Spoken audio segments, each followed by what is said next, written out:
Students, my name is Roxana. I have started biology 9th class, chapter 5, and chapter is a 5 and cell cycle.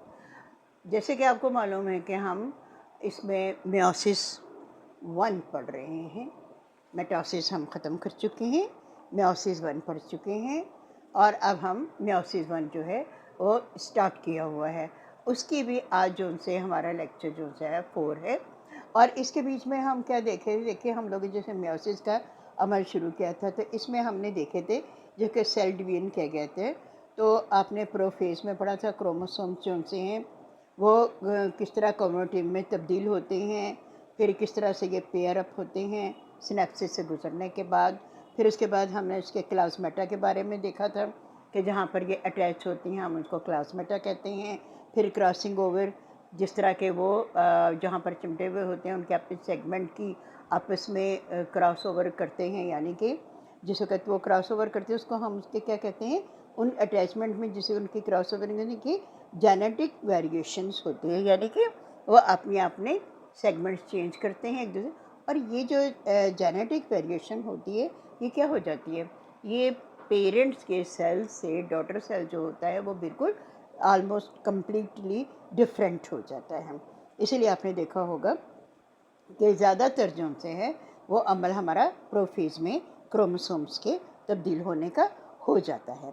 अच्छा जी, अब जिस वक्त हम यहाँ तक आते हैं जेनेटिक वेरिएशन हो जाती है, इसके जेनेटिक वेरिएशन हो जाने के बाद क्या है हमारे क्रोमोसोम जो से किस में आ जाते हैं। अब ये हम पढ़ रहे हैं meiosis 1 पढ़ रहे हैं, तो हम प्रोफेज 1 का जिक्र अभी मैंने किया, अब मैं कर रही हूँ मेटाफेज 1। अब इसमें जैसे देखें ना, हमने सारे देखे हैं, मेटाफेज होता है, फिर एनाफेज होता है, फिर टेलोफेज होता है। तो क्योंकि हम meiosis 1 पढ़ रहे हैं तो इसका ये प्रोफेज 1 हमने पहले पढ़ा है प्रीवियस लेक्चर में, और अब हमने मेटाफेज 1 पढ़ना। ठीक है जी।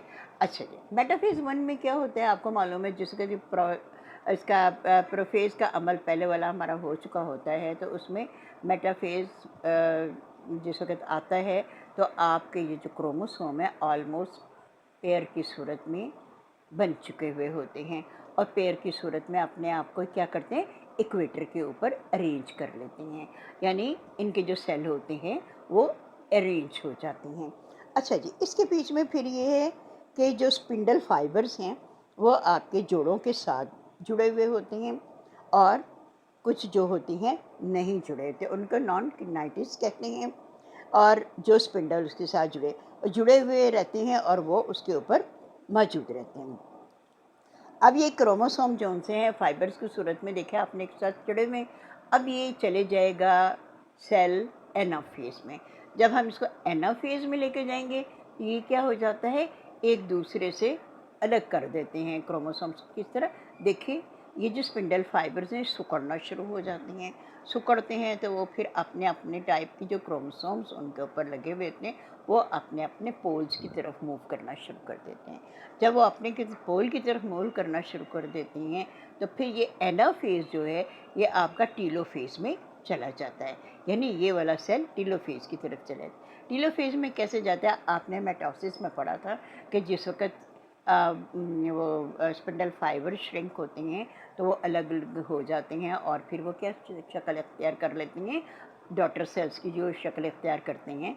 ठीक है, और यहाँ पर भी जो है आपका टीलोफेज के बीच में जिस वक्त आएगा तो वहाँ तो वो रिवर्स प्रोसेस होगा, लेकिन ये एनाफेज में क्या है, ये वो अलग होकर स्पिंडल फाइबर अपोजिट डायरेक्शन के चले गए। अच्छा जी, अब ये क्या, जो आपका टेलोफेज है ये आपका रिवर्स साइकिल है।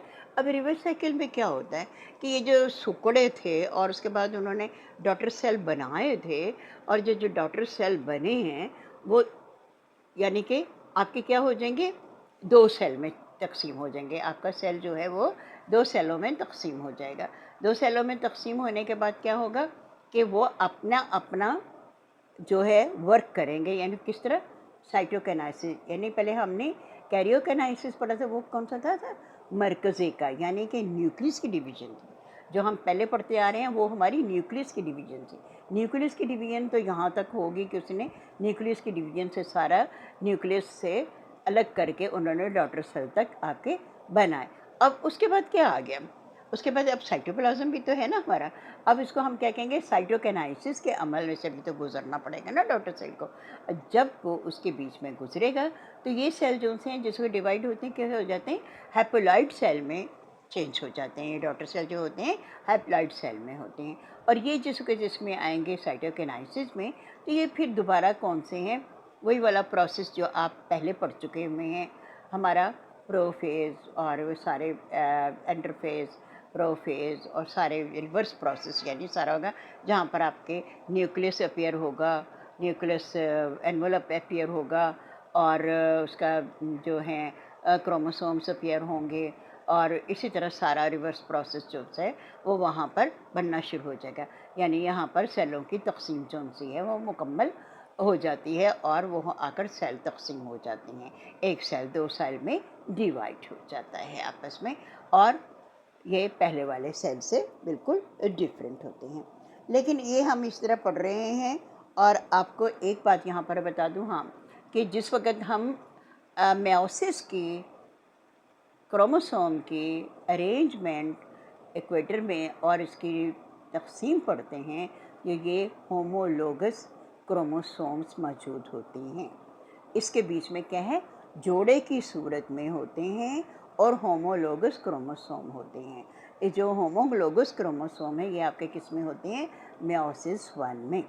आपका जो मेयोसिस 2 है और मेटासिस है, इसमें जोड़े की सूरत में आपके क्रोमोसोम मौजूद नहीं होते। उनकी फॉर्मेशन जो है वो एक एक सेल के साथ है। यहाँ पर आपके 2 क्रोमोसोम सेल हैं और वहाँ पर आपके एक है। उसकी बड़ी लंबी तफसील में मैं नहीं जाऊँगी, लेकिन सिर्फ इतना बता दूँगी कि ये यहाँ पर आपके जौन से हैं होमोलोगस क्रोमोसोम जौन से हैं वो आपके में जोड़े की सूरत में मौजूद होते हैं, होमोलोगस जोड़े की सूरत में मौजूद हैं, जबकि दूसरों में ऐसा नहीं होता। ठीक है। और ये जो आपका टीलोफेज का एनाफेज का जो आपका अमल है, ये कौन सा अमल है? ये हमारे जो क्रोमोसोम हैं इनको अलग करता है, यानी कि क्रोमेटाइड में चेंज करता है। क्रोमेटिन में चेंज करेगा और आपका जो है स्पिंडल फाइबर भी शॉर्ट हो जाएगा, और यहाँ पर हमारा तकसीम जो सी होती है वो क्या हो जाती है? तकरीबन कंप्लीट हो जाती है टीलोफेज पे आके।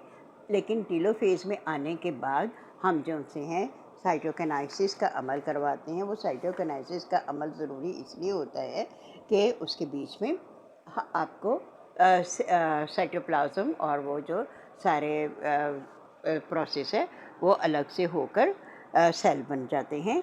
और जिसके बारे में डिटेल से हम पहले पढ़ चुके हुए हैं कि किस तरीके से ये हाइप्लॉइड में चेंज होते हैं और किस तरह पेयर्स की सूरत से अलग हुए होते हैं।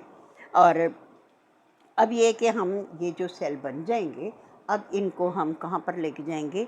मेयोसिस 2 की तरफ लेके जाएंगे। जब हम इनको मेयोसिस 2 में लेके जाएंगे तो वो अमल जो सा है वो इससे डिफरेंट हो जाएगा।